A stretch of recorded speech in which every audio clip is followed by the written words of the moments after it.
நான் வருகிற வழியிலே ஆவடி இராணுவ பீரங்கிகளையும் பார்க்கிற ஒரு வாய்ப்பு.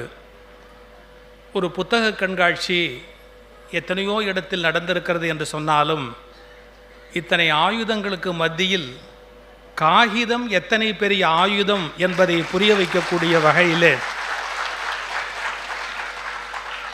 ஏனென்றால் பாரதி பாடினான், ஆயுதம் செய்வோம் நல்ல காகிதம் செய்வோம் அப்படின்னா. அது என்ன இருந்தாலும் எழுத்தாளன் இல்லையா பாரதி, ஆயுதம் செய்வோங்கிறதுக்கு அதுக்கு எந்த அடமொழியும் போடலை. ஆனால் நல்ல காகிதம் செய்வோம், ஏன்னா அவனுக்கு வேண்டியது அது, எழுதுறதுக்கு காகிதம் வேணும். ஒரு நல்ல எழுத்தாளனுக்கு எழுதுகிற போது காகிதம் சரியில்லைனாலும் சரி, காப்பி சரியில்லைன்னாலும் சரி, சம்சாரம் சரியில்லைன்னாலும் சரி எழுத முடியாது. இதெல்லாம் அவங்கவுங்க தலைவிதியை பொறுத்தது. அந்த காகிதம் நல்லா இருந்தால் தான் எழுதுறதுக்கு வழவழன்னு அப்படியே மேலே எழுதிக்கிட்டே போக முடியும். அந்த பாரதியினுடைய இயக்கம் வெளிப்படுகிற இடம் ஆயுதம் செய்வோம் நல்ல காகிதம் செய்வோம் அப்படிங்கிற வரிக்குள்ள ஒரு வீரமும் செறிந்திருக்கிறது, கவிஞனின் ஈரமும் செறிந்திருக்கிறது. அதுக்கு சரியான அமைப்பு இதுதான். ஏன்னா நல்ல காகிதம் இங்கே இருக்கிறது, ஆயுதம் வெளியே இருக்கிறது. இரண்டும் சந்திக்கிற இந்த ஆவடி ஒரு அருமையான பழனியின் காவடி போல் காட்சி தருகிறது. அவர் ரொம்ப உங்களை அதிகமாக சிரிக்க வச்சுட்டார், நல்ல நம்மளை மகிழ்ச்சியாக இருக்க வச்சார், நம்முடைய பிபியை குறைச்சார். இன்றைக்கி வீட்டில் போய் எல்லோரும் ரீடிங் எடுத்து பார்த்தா பிபி எல்லாம் ரொம்ப நார்மலாக கரெக்டாக இருக்கும். ராத்திரி நிம்மதியாக சாப்பிட்டு நிம்மதியாக தூங்கலாம். அதை கெடுக்கிறதுக்கு தான் இப்போ நான் வந்திருக்கேன். ஏன்னா நார்மலாகவே ரொம்ப டென்ஷன் பண்ணுற ஆள் நான். எனக்கு தலைப்பு வேறு இந்த முறை இது பொறுக்குதில்லையே. அதுவும் பாரதியோட வரி தான்.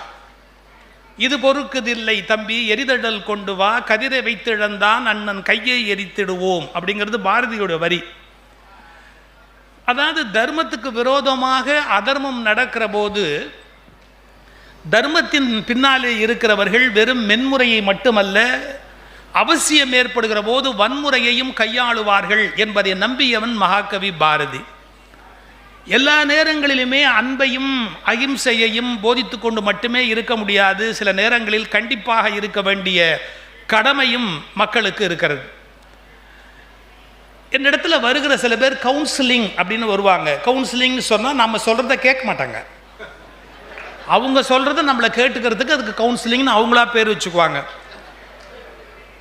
அவங்க குழந்தைகளை நியாயப்படுத்துவாங்க, தன்னுடைய குழந்தையோட எல்லா செயலையும் நியாயப்படுத்துவாங்க. ஆனால் அது பிடிவாதம் பிடிக்குது, ரொம்ப கலாட்டா பண்ணுது, சொன்னதை கேட்க மாட்டேங்குது அப்படின்னு பிள்ளையை பற்றி கம்ப்ளைண்ட் பண்ணுவாங்க. மன்னிச்சுக்கணும், கேட்குற போது நம்மளை கேட்டு பெற்றுக்கிறது இல்லை, ஆனால் கம்ப்ளைண்ட் பண்ணுற போது மட்டும் நம்மக்கிட்ட கம்ப்ளைண்ட் பண்ணுறது. இது என்ன அநியாயம்?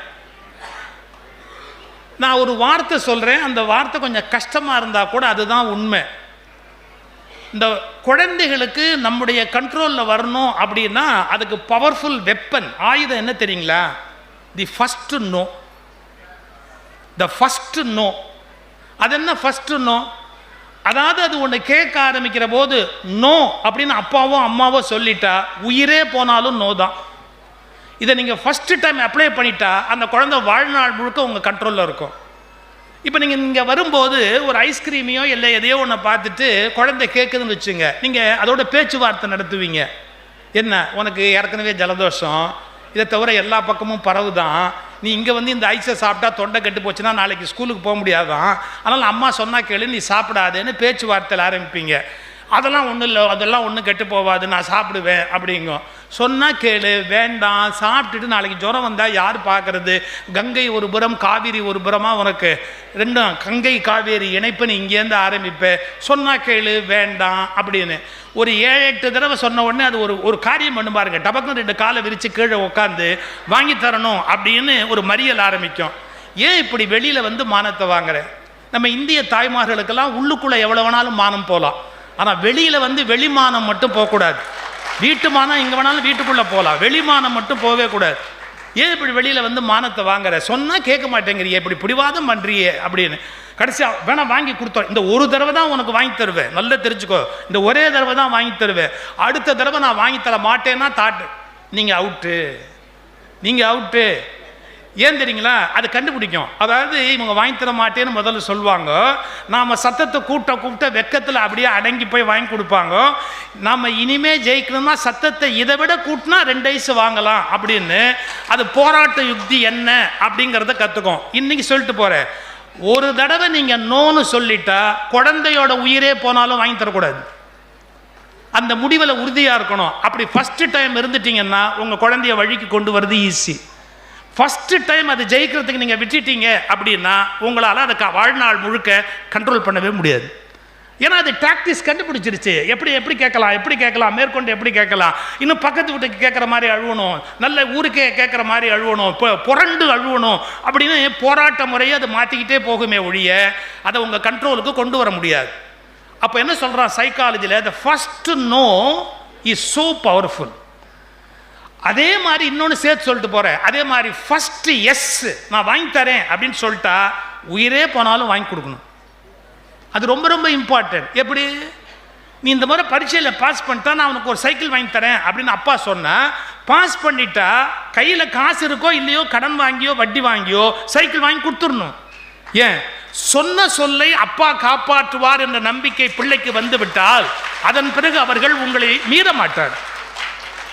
இதுதான் இன்னைக்கு பேரண்டிங்கில் இருக்கிற பெரிய ரகசியம். நாம் என்ன சொல்கிறோமோ அதில் அப்படியே நிற்போம் அப்படிங்கிற அந்த ஸ்டாண்டில் நம்ம கிளியராக இருப்போம் அப்படிங்கிறது ரொம்ப இம்பார்ட்டன்ட். இதை எதுக்காக நான் சொல்ல வரேன் அப்படின்னு கேட்டால், நம்முடைய வாழ்க்கையில் நமக்கு வேண்டியவர்கள் தவறு பண்ணினா கூட அந்த கோபமும் அந்த பிடிவாதமும் இருக்கணும்னு கருதினவன் மகாகவி பாரதி. இன்னைக்கு எல்லா மனிதர்களும் இயல்பு எப்படி தெரியுங்களா, மற்றவன் தப்பு பண்ணனா அது பெரிய விஷயம், ஆனால் அவனே என் பக்கத்தில் இருந்துட்டா அவன் என்ன தப்பு பண்ணாலும் அது பெரிய விஷயம் இல்லை. எப்படி, அதாவது அயோக்கியத்தனம் என்பது யார் செய்தாலும் அயோக்கியத்தனம்ங்கிற கருத்து கிடையாது. எனக்கு வேண்டியவன் அந்த காரியத்தை பண்ணுனா அது அயோக்கியத்தனம் கிடையாது, எனக்கு வேண்டாதவன் அந்த காரியத்தை பண்ணுனா அது அயோக்கியத்தனம் தான். இந்த வேண்டியவன் வேண்டாதவன், என்னவன், என் ஜாதிக்காரன், என் குடும்பத்துக்காரன், என் கட்சிக்காரன், என்னுடைய அப்படிங்கிற பிரிச்சுக்கிறதால தவறு செய்கிறவர்களிடத்துல கண்டித்து பேசுகிற வழக்கம் நமக்கு இல்லை. கொஞ்சம் யோசிச்சு பாருங்களேன், ஒருத்தர் ஊழல்வாதிம்பாங்க, இந்தாண்ட வந்துட்ட உடனே அதை பற்றி சத்தமே பண்ண மாட்டாங்க. அவன் ஊழல் பண்ணா அப்பவும் தான் ஊழல், இப்பவும் தான் ஊழல், என்னைக்கு பண்ணாலும் ஊழல், அதெல்லாம் விடுங்க சார், இப்போ போய் அதெல்லாம் பேசிக்கிட்டு இருக்க முடியுமா அப்படிம்பாங்க. கொஞ்சம் யோசிக்கணும். தவறு என்பது யார் செய்தாலும் தவறுன்ற எண்ணம் இருந்தால் மட்டும்தான் தர்மத்தை நிலைநாட்ட முடியும். இதை பாரதி எப்படி சொல்லுகிறார், தருமன் அவ்வளவு பெரியவன் என்று வருகிறது. அந்த தருமனை சொல்லும் போது அவன் சூதாடிட்டான், அதுவும் பாஞ்சாலியை பணயமா வச்சு ஆடிட்டான். அவளை பணைய பொருள்னு தாயத்தை உருட்டிட்டான். அவளை கொண்டு வந்து சபையில் நிறுத்தி துகில் உரியிறான். தன்னுடைய சொந்த அண்ணன் மேல தருமன் மேல கோபம் வருது பீமனுக்கு. அப்ப பேசுற வார்த்தை, இது பொறுப்பதில்லை தம்பி எரிதழல் கொண்டு வா. நம்ம அண்ணன் பண்ணது தப்புடா, இது பொறுப்பதில்லை தம்பி எரிதழல் கொண்டு வா, கதிரை வைத்து இழந்தான் அண்ணன் கையை எரித்திடுவோம். நம்ம அண்ணன் தருமன் அப்படிங்கிறது முக்கியம் இல்லை, அவன் கையை எரிச்சுள்ளான்னா. நீங்க யோசிப்பீங்க, நமக்கு வேண்டிய ஆள்னா எல்லா தப்பையும் மன்னிக்கணும்னு. இதுதான் தர்மம் அழிந்து போவதற்கான காரணம்.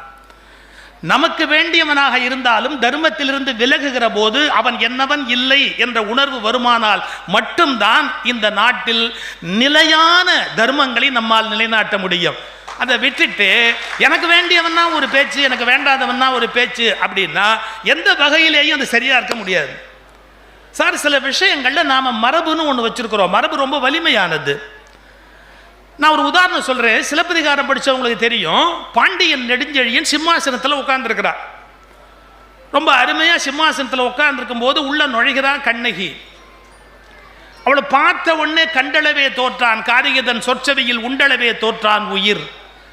அவருடைய தலைவிரி கோலமா வர்றா. வந்து தன்னுடைய சிலம்பை எடுத்து காமிச்சு பேச ஆரம்பிக்கிறார். இவன் கல்வனை கோரல் கடுங்கோல் என்று திருடனை கொல்றது ஒன்றும் தப்பில்லையே அப்படின்னா, உன் சிலம்பு இல்லடா இது என்னோட சிலம்பு உன் அரண்மனையில் இருக்கு, அதைத்தான் எடுத்துட்டு வந்திருக்கிறான் அப்படின்னு அந்த ஆர்குமெண்ட். அதில் கூட நீங்க ஒரு சுப்ரீம் கோர்ட் அட்வொகேட்டை விட கண்ணகிக்கு ஆர்குமெண்ட்ல ஒரு அறிவு கூடுதலா இருக்கு. என்ன கூடுதலா இருக்கு சார்? அவ ஆர்குமெண்ட்டை எப்படி வைக்கிறா பார்த்தீங்களா? என்னுடைய சிலம்பு மாணிக்க பரலுடையது, உன்னுடைய மனைவியினுடைய காற்சிலம்பு முத்துடையதாக இருக்கணும். அசம்ஷன் தான் அது. ஏன்னா பாண்டிய நாட்டு அரசன் நெடுஞ்செழியன் அவனுடைய மனைவி காலில் இருக்கிறது மாணிக்கம் இருக்க முடியாது, அதில் முத்து தான் இருக்கணும் அப்படிங்கிறது பியூர் அசம்ஷன். அவளா திங்க் பண்ணி கண்டுபிடிக்கிறது. ஏன்னா இப்படி எடுத்துக்கங்களேன், ஒரு அரசனுக்கு தன்னுடைய தேசப்பற்று இருக்கும். எனவே தன் தேசத்தில் விளைகிற பொருளைத்தான் தன் மனைவிக்கு அவன் காலனியா போட்டிருப்பான். கொற்கை அந்த பாண்டி நாட்டில் முத்து விளையிறதுனால அந்த முத்து தான் அவன் காலில் இருக்கணும் அப்படிங்கிற அசம்ஷனோட பேசுறான். அதனால உன்னுடைய மனைவி காலில் இருக்கிற அந்த சிலம்பு வேறு, என்னுடைய சிலம்பு வேறுன்னு சொல்லிட்டு அந்த சிலம்பை அடித்த உடனே அந்த மாணிக்க பரல் வந்து படுது. மன்பதை காக்கும் தென்புலம் காவல் என் முதல் பிழைத்தது கெடுக என் ஆயுள் அப்படின்னா. யானோ அரசன் யானே கள்வன் அப்படின்னா. நானா அரசன், நான் எவ்வளோ பெரிய திருடன், எவ்வளோ பெரிய திருடன் பாண்டியன் நெடுஞ்செழியன் பேசுகிறான். என்ன சார் திருடிட்டான்? என்ன பொருள் அவன் திருடிட்டான்? தன்னை திருடன்னு சொல்றதுக்கு வேற ஒன்றும் இல்லை. கண்ணகியோடைய கார்ச்சிலம்பு தன்னுதுன்னு நினைச்சு நேற்று ராத்திரியிலேருந்து எடுத்து வச்சிருக்கான் பாருங்க. அந்த ஒரு நாள்ல அவன் திருடன் ஆயிட்டான். ஏன்னா அந்த சிலம்பு அவளோடது, அதை என்னதுன்னு நான் எடுத்து இங்க வச்சேனோ அப்பவே நான் திருடன் ஆயிட்டேன். நான் என்ன தண்டனை கொடுத்தேன்? திருடன்னு சொன்னா கொன்று சிலம்பு கொடர்கன்னு சொன்னேன். நல்ல கவனிக்கணும், இந்த நாட்டு சட்டங்கள் ஒருவனுக்கு எது இடப்பட்டதோ அதுதான் அந்த நாட்டு தலைவனுக்கும் பொருந்த வேண்டும் என்று நினைக்கிறார். கொன்று சிலம்பு கொணர்கன்னு நான் சட்டத்தை கொடுத்துட்டேன். அப்ப என்ன வரணும்? அப்ப கொண்டு வரணும். அந்த கோவலனை கொல்லலாம்னு சொன்னா திருடிய குற்றத்துக்கு நானும் கொல்லப்பட வேண்டியவன். ஆனா இப்ப என்னை யாரு கொல்லுவா? யாரும் கொல்ல மாட்டாங்க. மன்பதை காக்கும் தென்புதம் ஆயுள் என் முதல் பிழைத்தது கெடுக என் ஆயுள் அப்படின்னா. என் உயிர் போட்டும் அப்படின்னா கீழே விழுந்தான், செத்து போயிட்டான். என்ன அர்த்தம்? தன்னுடைய ஆட்சிக்கு உட்பட்டவர்களுக்கெல்லாம் ஒரு நீதி, தனக்கு வேறு ஒரு நீதி என்று எண்ணுகிற கயமைதான் எல்லா துன்பங்களுக்கும் இந்த தேசத்தில் காரணம். சார், சில விஷயங்களை நம்ம மனசு விட்டு பேச முடியல, சொல்லவும் முடியல. சொன்னால் சட்டம் பலவிதமான விஷயங்கள் குறுக்க வருகிறது. இப்போ இந்த நாட்டு நீதிமன்றங்களுடைய தீர்ப்பு வந்து விமர்சனங்களுக்கு அப்பாற்பட்டது. ஏன்னா நீதிபதி ஒன்று சொல்லிட்டான்னு சொன்னால் அது நியதி அப்படிங்கிற முறையில் அது உத்தரவாயிடுது. ஐயா பேசும்போது கூட ரொம்ப அழகாக சொன்னார், வாணிகம் என்பது எவ்வளோ நேர்மையாக இருக்கணும் அப்படிங்கிறத சொல்லி அது நீதியாக இருக்கணும் அப்படின்னு சொன்னார். உண்மைதான். அதனால தான் ரெண்டுக்கும் ஒரே சின்னத்தை அடையாளமாக வச்சா. வாணிபத்துக்கும் தராசு தான் சிம்பல். அந்த காலத்தில் வியாபாரம்னா தராசு தானே சிம்பல். நீதிமன்றத்துக்கு என்ன சிம்பல்? ஒரு நீதி தேவதை கண்ணை மூடிக்கிட்டு அப்படி தராசை பிடிச்சிருக்கிற மாதிரி தான் இருக்கும். என்ன அர்த்தம்? நீதியும் வாணிபமும் ஒரு தராசு மாதிரி நேர்மையாக இருக்கணும்னு. அதுக்கு கொஞ்சம் அர்த்தத்தை மாற்றிக்கிட்டோம். வியாபாரம்னா என்ன? கொடுக்க வேண்டியதை கொடுத்தா வாங்க வேண்டியதை வாங்கலாம், கொடுக்க வேண்டியதை கொடுத்தா வாங்க வேண்டியதை வாங்கலாம். இது வியாபாரத்தில் மட்டும் இல்லை, கொடுக்க வேண்டியதை கொடுத்தா வாங்க வேண்டியதை வாங்கிக்கலாம் அப்படின்னு இங்கேருந்து அங்கே வரைக்கும் மேலே எக்ஸ்டெண்ட் பண்ணிக்கிட்டே போயிட்டோம். அதைத்தான் ஒரு புது கவிஞன் ரொம்ப கோபமாக சொன்னான். எங்கள் நாட்டு நீதிமன்றங்களில் சட்டத்துக்கு கட்டுப்பட்டு இருப்பது மகாத்மா காந்தி படம் மட்டுமே. சட்டத்துக்கு கட்டுப்பட்டு இருப்பது மகாத்மா காந்தி படம் மட்டுமே அப்படின்னா. ஏன்னா அது சட்டத்துக்கு ஃப்ரேமில் கட்டுப்பட்டு மாட்டி வச்சிருக்கிறாங்க. நீதிமன்றங்களை விமர்சிப்பது என்னுடைய நோக்கம் அல்ல. நானும் பிஎல் படிச்சுட்டு கோர்ட்டில் குப்பை கொட்ட வேண்டான்னு சொல்லி தான் கூட்டத்தில் வந்து குப்பை கொட்டிக்கிட்டு இருக்கிறேன். அதனால நீதிமன்றத்தை விமர்சிப்பது என்னுடைய நோக்கம் அல்ல. ஆனால் சில மரபு மீறல்கள் நடக்கிற போது நாம இது பொறுப்பதில்லைங்கிற உணர்வோடு வாழ்வதில்லை. சார், இந்த நாட்டில் இப்போ இருக்க சீஃப் ஜஸ்டிஸுக்கு முந்தினவர் அவர் மேலே ஒரு அலிகேஷன் வந்தது. செக்ஷுவல் ஹராஸ்மெண்ட் அப்படிங்கிற ஒரு அலிகேஷன் வருது. தென் அந்த சமயத்தில் he was the chief justice. கொஞ்சம் யோசிச்சு பாருங்க, ஒரு தேசத்தினுடைய உச்ச நீதிமன்றத்தினுடைய தலைமை நீதிபதி, அவர் மேலே செக்ஷுவல் ஹராஸ்மெண்ட்னு கேஸ் வருது. அதை விசாரிக்கிற பெஞ்சில் அவரே உட்கார்றாரு. அது ஒத்துக்க மாட்டேன்னு ஆர்கியூ பண்ணாங்க. அவர் விசாரிக்கிற பெஞ்சில் அவர் உட்காரக்கூடாது அப்படின்னு ஃபைட் பண்ணாங்க. அதுக்கப்புறம் தான் அவர் விலகி நின்னாரு. ஒரு வினாடி யோசிச்சு பாருங்க. ஜூரிஸ்ப்ரூடன்ஸ்னு ஒன்று இருக்கு. அதாவது நீதி தத்துவத்துக்கான அடிப்படை தத்துவம். One cannot be a judge in his own case. One cannot be a judge in his own case. அவனுடைய வழக்கில் அவனே நீதிபதியாக இருக்கக்கூடாதுன்னு. இப்போ நான் எங்க வரேன்னு கவனிக்கிறீங்களா? தன் வழக்கில் தானே நீதிபதியாக இருக்கக்கூடாது என்ற தத்துவம் வராத சிலப்பதிகார காலத்தில் நீதி கிடைத்தது. நீங்க எப்படி இப்ப எப்படி இருக்கு நம்முடைய சட்ட அமைப்பு? இது பாருங்க, பார்லிமெண்ட்னு ஒன்று இருக்கு, பாராளுமன்றம் அப்படின்னு ஒன்று இருக்கு. அப்புறம் பாராளுமன்றத்துக்கு இந்த பக்கம் கவர்மெண்ட், அரசாங்கம் அப்படின்னு ஒன்று இருக்கு. இந்த பார்லிமெண்ட்டுக்கு இன்னொரு வார்த்தை சட்டமன்றம். ரெண்டு ஈக்குவல் தான். இது மாநில அரசு, அது ஒன்றிய அரசு. இது சட்டமன்றம், அது பாராளுமன்றம். சரி, கவர்மெண்ட் இது மாநில அரசு, அது மத்திய அரசு. இது ரெண்டு செய்யற செயல் சரியா தப்பான்னு விசாரிக்கிற அதிகாரம் உடையது உயர் நீதிமன்றம் அல்லது உச்ச நீதிமன்றம். டெமோக்ரசி அப்படிங்கிற ஜனநாயகத்துக்கு 3 தூண்கள் வகுத்தார்கள். இந்த 3 தூண்கள்ல சட்டமன்றம் என்பது சட்டத்தை இயற்றும், பாராளுமன்றம் என்பது அந்த சட்டத்தை இயற்றும், அதை நிர்வாகம் பண்ண வேண்டிய கவர்னன்ஸ் ஆளுமை, அதை செய்ய வேண்டியது அரசாங்கத்தினுடைய வேலை. இதுல தப்பு வராதபடி பார்த்துக்க வேண்டியது நீதிமன்றத்தினுடைய வேலை. டாக்டர் அம்பேத்கர் எழுதிய அரசியலமைப்பு சட்டம் வந்ததுக்கு அப்புறம் இது 3 பிரிஞ்சிருச்சு. சட்டத்தை இயற்றுவது பாராளுமன்றம், சட்டத்தை இயக்குவது அரசாங்கம், அது சரியா தவறா என்று விசாரிப்பது நீதிமன்றம்னு நம்ம 3 தூணா பிரிச்சு வச்சிருக்கிறோம். நல்ல கவனிங்க, பாண்டிய நெடுஞ்செழியனுடைய காலத்தில் அவனே அரசன், அவனே பாராளுமன்றம், அவனே நீதிமன்றம். கவர்மெண்ட் நெடுஞ்செழியன், பாராளுமன்றம் நெடுஞ்செழியன், நீதிமன்றம் நெடுஞ்செழியன். 3ம் இணைந்திருந்த காலத்தில் கிடைத்த நீதி 3ம் தனித்திருக்கிற இந்த காலத்தில் கிடைக்கிறதா? அப்ப நீங்க ஒண்ணு புரிஞ்சுக்கணும். என்ன? எந்த தியரி, பிலாசபி, புஸ்தகம், அரசமைப்பு சட்டம், இபிகோ, சிபிசி இதனாலெல்லாம் நீதி கிடைக்கல. நேர்மையுடைய மனிதர்களால் மட்டும்தான் தர்மத்தை கொண்டு போக முடியுமே ஒழிய சட்ட புத்தகங்களால் அல்ல. மனுஷன் யோக்கியனா இருக்கணும். மனுஷன் எங்க யோகியனா இல்லைன்னாலும் அந்த இடத்துல நீதி கிடைக்கிறதுக்கு வாய்ப்பு கிடையாது. மனுஷன் யோகியனா இல்லாத இடத்துல எத்தனை தர்ம புஸ்தகத்தை எடுத்து கையில வச்சாலும் அதனால எந்த பயனும் கிடையாது. அப்ப என்ன ஆகும்? கோபம் வரும், கொதிப்பு வரும். இது பொறுப்பதில்லை தம்பி, எரிதழல் கொண்டு வான்ற வன்முறை பிறக்க ஆரம்பிக்கும். எப்ப வன்முறை பிறக்கும்? யாரிடத்திலிருந்து நீதி வழங்கப்பட வேண்டுமோ அவர்கள் சரியான அந்த தர்மத்தை பின்பற்றாத போது ஒரு விதமான கோபக்குரல், கலகக்குரல் ஒலிக்க தொடங்கும். இப்போ நம்ம எல்லாத்தையும் அக்கு வேறு ஆணி வேறையா பிரிச்சு பேச முடியாது. ஆனால் சில உண்மைகளை சொல்லணும். உச்ச நீதிமன்றம் 3 முறைக்கு மேல வழக்குல தெளிவா சொல்லுது. என்ன சொல்லுது? மாநில ஆளுநருக்கு என்று சொந்த அபிப்பிராயம் இருக்க முடியாது. மாநில ஆளுநருக்கு என்று சொந்த அபிப்பிராயம் எதுவும் இருக்க முடியாது. அதில் சட்டசபையில் பெரும்பான்மையுடைய ஒரு அரசின் தீர்மானத்துக்கு அவர் எப்போதும் கட்டுப்பட்டவர். இதை உச்ச நீதிமன்றம் தெளிவா சொல்லியாச்சு. எவன் சொன்னா என்ன, நான் அதை விட பெரிய ஆளு அப்படின்னு ஒரு ஒற்றை தனி மனிதன் சாதிக்க முடியும் என்றால் இது பொறுப்பதில்லை தம்பி, இது பொறுப்பதில்லை, இது பொறுப்பதில்லை. அப்ப உச்ச நீதிமன்றத்தினுடைய தீர்ப்புகளை விட ஒரு தனி மனிதனுடைய அகங்காரம் பெரிய விஷயமா? ஒரு தனி மனிதனுடைய அகங்காரம் மிக நீண்ட காலத்துக்கு செல்லுபடியாகுமா? அப்படியானால் உச்ச நீதிமன்றத்தின் நீதிபதிகளுக்கு என்ன மரியாதை இருக்கிறது இந்த நாட்டிலே? ஒரு மாநில ஆளுநருக்கு என்று சுயமான அபிப்பிராயங்கள் இருக்க முடியாது. உச்ச நீதிமன்றத்தினுடைய ஃபுல் பெஞ்ச் ஜட்ஜ்மெண்ட் அது. அவர் மாநில அரசனுடைய தீர்மானத்துக்கு கட்டுப்பட்டவர் என்று சொல்லுகிறது. ஐயா, இதில் வழக்கு விசாரணை வரும் என்றால் வரும், அவர்கள் பார்த்துக் கொள்ளுகிறார்கள். வரும் என்று சொல்வதற்கு உனக்கு என்ன அதிகாரம் இருக்கிறது? இதை பற்றியெல்லாம் இந்த நாட்டு மக்கள் கவலைப்படுவதே இல்லை. காரணம் என்ன என்றால், எத்தனை சட்டங்களை வகுத்து வைத்தாலும் தனி மனிதர்களுக்கு தர்மத்தின் மீது பிடிப்பு இல்லை என்றால் சட்டங்களை காப்பாற்ற முடியாது. நீ என்னடா சொல்றது, நான் என்னடா கேட்கிறது? தனி மனித அகங்காரம். இதை எதுக்கு சொல்ல வர? ஒரு ஒரு ஒரு பாரம்பரியம் இருக்கு. ஒரு நீதிமன்றம்னா அதுல எப்படி இருக்கணும், நீதிமன்றத்தில் முறை என்ன அப்படின்னு ரஞ்சன் கோகாய் அதை மீறுகிறார். முதல் தடவை தன் மீது வழக்கு வருகிற போது தானே அதில் ஒருவராக உட்கார நினைக்கிறாரு. அப்புறம் அந்த அம்மா ஒத்துக்க மறுக்கிறா, முடியாது, என்னால் ஏற்றுக்க முடியாது.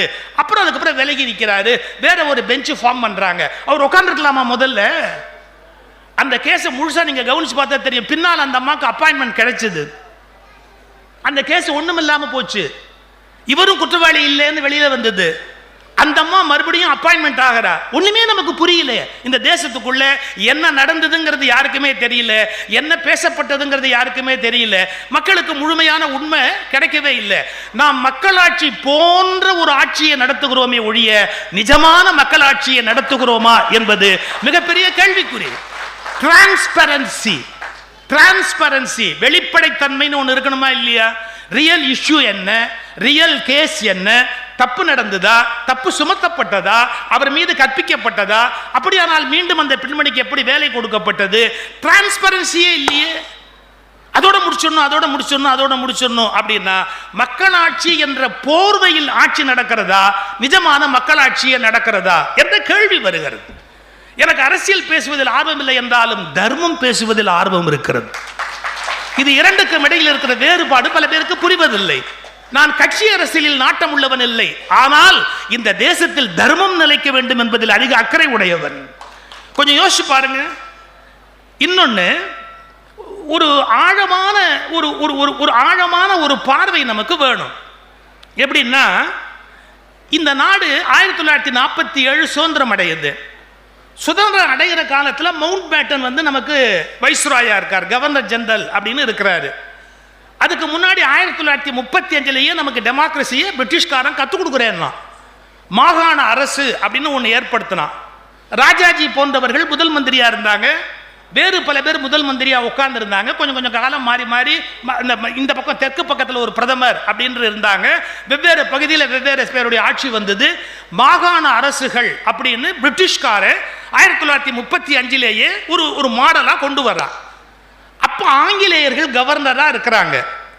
ஆங்கிலேயர்கள் கவர்னரா இருக்கிறது எதுக்காக இருந்தாங்க அப்படின்னு கேட்டா, ஆக்சுவலா பிரிட்டனுடைய ரூல் இங்க இருக்கணும், பிரிட்டன் கண்ட்ரோல் இந்தியாவில் இருக்கணும். அப்போ அவங்க என்ன நம்புறாங்க, இவங்களுக்கு டெமோக்ரஸின்னு ஒரு சபை கொடுப்போம், இவங்க இதெல்லாம் முடிவு பண்ணட்டும், ஆனால் நமக்கு எதிராக இவங்க போயிடக்கூடாது, நாம தான் இவங்களை ஆளணும் அப்படிங்கிறதுக்காக அவன் வைஸ்ராய் அப்படின்னு ஒரு ரோல் வச்சிருந்தான். அப்புறமா கவர்னர் அப்படின்னு ஒரு ரோல் வச்சிருந்தான். ஆங்கிலேயர்களுடைய ஆட்சி காலத்தில் அது இருந்தது. அதுல ஒரு நியாயம் இருக்கு. ஏன்னா அவன் நியாயம்னா அக்கிரமத்தில் ஒரு நியாயம் இருக்கு. ஏன்னா அவன் அந்நியன், நம்மளை ஆண்டு கொண்டு இருந்தா, அதனால அவன் தன்னுடைய மேலதிகாரம் இருக்கணும் அப்படிங்கிறதுக்காக ஒரு கவர்னர், ஒரு வைஸ்ராய், ஒரு கவர்னர் ஜெனரல் இது மாதிரியான போஸ்ட் அவனே வச்சுக்கிட்டான் பிரிட்டிஷ்கார.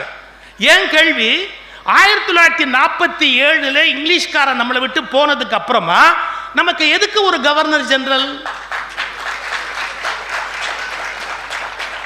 இந்த நாட்டு மக்கள் மாகாண மாநில அரசு அமைக்கிற போது அதை சூப்பர்வைஸ் பண்றதுக்கு ஒரு இங்கிலீஷ்காரன் வேணுங்கிறதுக்காக அவன் ஒரு கவர்னர் ஜெனரல் அப்படின்னு ஒருத்தரை வச்சான். நம்ம கவர்னர் ஜெனரலை சப்ஸ்டியூட் பண்ணிட்டு பிரசிடென்ட் ஆஃப் இந்தியா அப்படின்னு ஒன்று கொண்டு வந்தோம். நீங்க நல்ல ஆராய்ச்சி பண்ணி பார்த்தீங்கன்னா ஆங்கிலேயர்கள் முறையை காப்பி அடிச்சோம். ஆங்கிலேயர்கள் இங்கு இருக்கிற அரசாங்கத்தை வேவு பார்ப்பதற்காக வைத்திருந்த பதவி இந்த நாட்டு பிரதமரை விட மேலான ஒரு பதவியாக ஜனாதிபதி பதவியை வைத்துக் கொண்டார்கள்.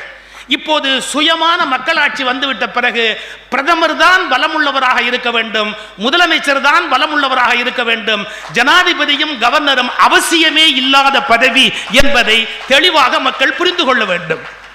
நான் சொல்றது உங்களுக்கு சாதாரண, நான் லா ஸ்டூடெண்ட்னா, கான்ஸ்டிடியூஷன்லாம் படிச்சவனா, நான் ஏதோ வாய்க்கு வந்தபடி பேசுறேன்னு நினைக்காதீங்க.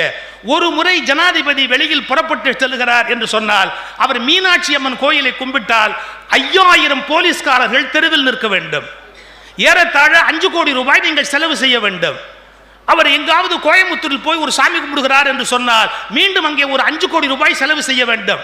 இந்த நாட்டில் ஒவ்வொரு மாநிலத்துக்கும் ஜனாதிபதி போய் வருகிறார் என்றால் எந்த வேலையுமே இல்லாத எந்த விதமான வேலையுமே இல்லாத ஜனாதிபதி எங்கு போய் வந்தாலும் பல்லாயிரம் கோடிகளை நாசமாக்கி கொண்டிருக்கிறோமே, இது இந்த நாட்டு மக்களுடைய வரி பணம் இல்லையா?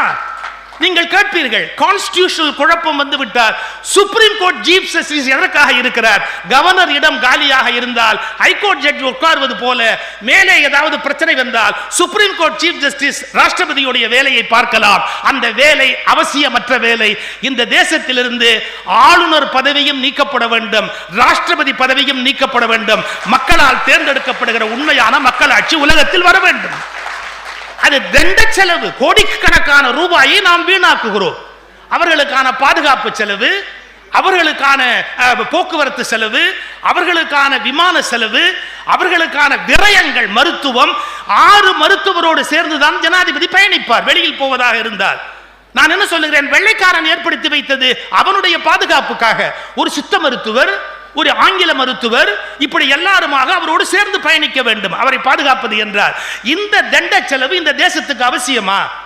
நல்லபடியாக நீங்கள் யோசித்தால் ஒரு உண்மை பெரியும். அமெரிக்காவில் எப்படி தேர்ந்தெடுக்கப்படுகிற ஜனாதிபதி வருகிறாரோ, மக்களால் தேர்ந்தெடுக்கப்படுகிற மாநில ஆளுநர் வருகிறாரோ அப்படி இந்திய கான்ஸ்டிடியூஷனை மாற்றி மக்களால் தேர்ந்தெடுக்கப்படுகிற ஆளுநர், மக்களால் தேர்ந்தெடுக்கப்படுகிற ஜனாதிபதி என்ற முறை வரலாம்.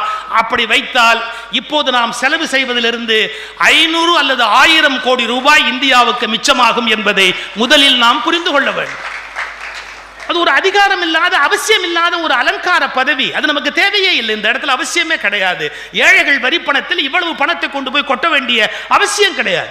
எல்லாரும் கேட்பாங்க, நான் அதை முட்டாளா பேசுறேன். கான்ஸ்டிடியூஷனல் சிக்கல் வந்தா சுப்ரீம் கோர்ட் ஜட்ஜி பார்க்கிறாரு. சீஃப் ஜஸ்டிஸுக்கு அதை விட என்ன வேலை சார்? இப்ப தமிழ்நாட்டு கவர்னரா இருந்தார் பிரபுதாஸ் பட்வாரின்னு, சடனா அவரை நீக்கினாங்க. அப்ப ஜஸ்டிஸ் இஸ்மாயில் இங்க இருந்தாரு, அவர் தான் ஆக்டிங் கவர்னர். ஒரு 4 நாளைக்கு ஃபைல் பார்த்துக்கிட்டாரு. என்ன கெட்டு போச்சு? எனக்கு ஒரே ஒரு விஷயம், நிஜமாவே கவர்னருக்கு வேலை இருக்கும்னு சொன்னா, நிஜமாவே கவர்னருக்கு ஒரு வேலை இருக்கும்னு சொன்னா, 2 மாநிலத்துக்கு கவர்னரா இருக்கிறவங்க அந்த 2 மாநிலத்தையும் விட்டுட்டு வேற ஒரு மாநிலத்திலேயே போய் ஒரு 30 நாள் இருக்கிறாங்க அப்படின்னா இந்த கவர்னருக்குன்னு ஏதாவது வேலை இருக்கா இல்லையா?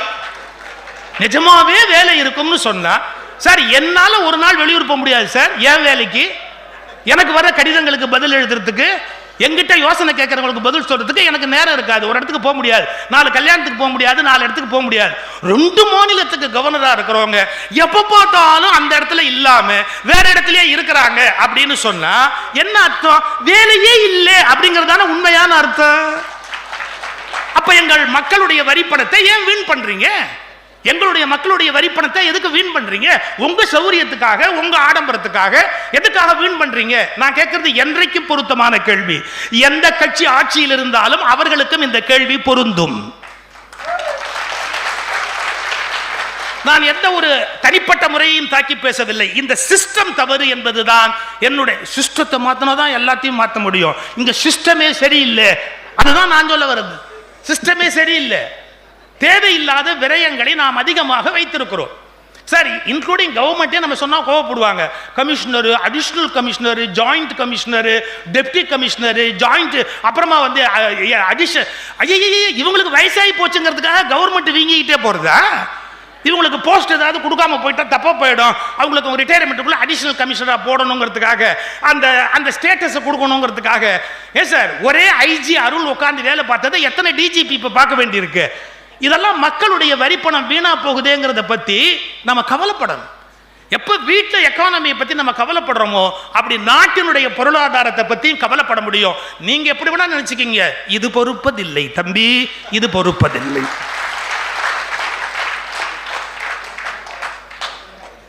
இன்னும் கொஞ்சம் மேல போலாம். என்ன, சமூகத்தில் சில அறங்கள் இருந்தன. என்ன சொல்றாங்க சார்? ஒரு 15 நாளைக்கு முன்னாடி யூடியூப்ல ஒரு பேச்சாளருடைய பேச்சை கொண்டு வந்து என்கிட்ட காட்டுறாங்க. நான் இந்த சமயத்துறையில் தமிழ்ல 50 ஆண்டுகளுக்கு மேல கால் ஊன்றியவன். 50 ஆண்டுகளுக்கு மேல நான் மேடையில் பேசி அனுபவப்பட்டவன். அவர் என்னை பத்தி ஒரு சர்க்காஸ்டிக்கா கமெண்ட் அடிக்கிறாரு. என்ன வேணா சொல்லலாம். சுகிசிவத்துக்கு போதுமான படிப்பு இல்லை, சுகிசிவத்துக்கு போதுமான ஆங்கில அறிவு இல்லை, தமிழ் இலக்கியங்கள் அறிவு இல்லை, சமஸ்கிருத ஞானம் இல்லை, எது வேணாலும் சொல்லலாம். அவர் சொன்ன வார்த்தை அப்படியே சொல்லட்டுமா? சூத்ர உபன்யாசகன். ஒரு சூத்ர உபன்யாசகன் வந்தான், இருக்கிற இடம் தெரியாம காணாம போயிட்டான். அவன் ஒன்றும் படிக்கவே இல்லை, அவனுக்கு ஒன்றும் அறிவே இல்லை. ஏன் சார், சமத்துவம் வந்து விடுதலை அடைந்து பெருமை அடைந்த நாட்டில் தமிழ் பேசுகிற ஒருவனை சூத்ர உபன்யாசகன் என்று சொல்லுகிற அந்த அதிகார திமிர் எங்கிருந்து வந்தது என்பதை பற்றி யாராவது கவலைப்பட வேண்டாமா? இதே குற்றத்தை விவேகானந்தர் மீது சொன்னார்கள். அமெரிக்கா போன போது ஒரு சூத்திரன் போய் இந்து தர்மத்தை பற்றி அமெரிக்காவில் பேசுவதா என்று கேட்டார்கள். விவேகானந்தரையும் சூத்திரன் என்று அழைத்தார்கள், சுகி சிவத்தையும் சூத்திரன் என்று அழைக்கிறார்கள். இது என்ன? இந்த நாட்டில் சுதந்திரம் வந்ததா, வரவில்லையா? இந்த நாட்டில் சமத்துவம் வந்திருக்கிறதா, வரவில்லையா?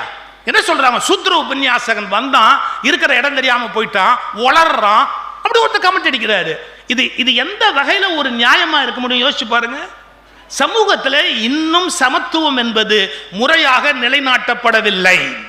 பிறப்புக்கும் எல்லா உயிர்க்கும் என்ற வள்ளுவனுடைய வழிமுறை இந்த இந்திய மண்ணினுடைய தாரக மந்திரமாக முற்றிலும் மாற்றப்படவில்லை என்பதை புரிந்து கொள்ள வேண்டும். சார், சில வரலாறு உங்களுக்கு தெரியாது, சில வரலாறுகள் உங்களிடமிருந்து மறைக்கப்பட்டன. நீங்க புத்தகம் எடுத்து படிச்சது இல்லை. நீங்க மிஞ்சி போனா என்ன, ஒரு ரமணிச்சந்திரன் நாவல் படிப்பீங்க, பாலகுமாரன் நாவல் படிப்பீங்க, இல்ல ஜெயகாந்தன் நாவல், ஜெயமோகன் நாவல் படிப்பீங்க. இது படிக்கிறவங்களே பெரிய, அது இப்ப நாவல் படிக்கிறது ஒரு பெரிய கலையாட்டம் நினைக்கிறீங்க. கட்டுரை புத்தகங்கள் எத்தனை படிச்சீங்க? வரலாற்று புத்தகங்கள் எத்தனை படிச்சீங்க?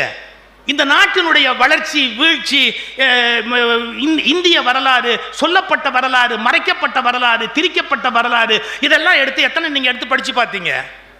ஒரு சம்பவம் சொல்லட்டுமா? தஞ்சாவூர் பக்கம் தருமபுரத்துக்கு பக்கத்தில் மன்னம்பந்தல்னு ஒரு ஊர் இருக்கு, தெரியுமா? மன்னம்பந்தல்.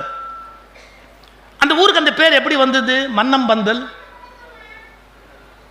மன்னர் கேம்ப் பண்ணியிருந்த இடம், புரியுதா? பந்தல் போட்டு மன்னர் தங்கின இடம். மன்னர் கேம்ப் பண்ண ஊருக்கு மன்னம்பந்தல்னு பேரு. ரைட்.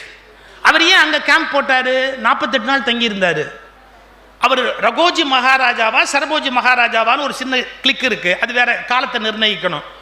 ஆனா அவர் தஞ்சை மன்னர். அவர் காவிரிப்பட்டினத்தில் கடலாடுவதற்காக போறார். காவிரிப்பட்டினத்துக்கு போகும்போது, தஞ்சாவூர்ல இருந்து காவிரிப்பட்டினத்தில் கடலாட போகும்போது மாலை நேரம் 6 மணி. மாலை நேரம் 6 மணிக்கு ஒரு மணி ஓசை கேட்குது, ஒரு கோயிலில் ஒலிக்கிற மணி ஓசை கேட்குது.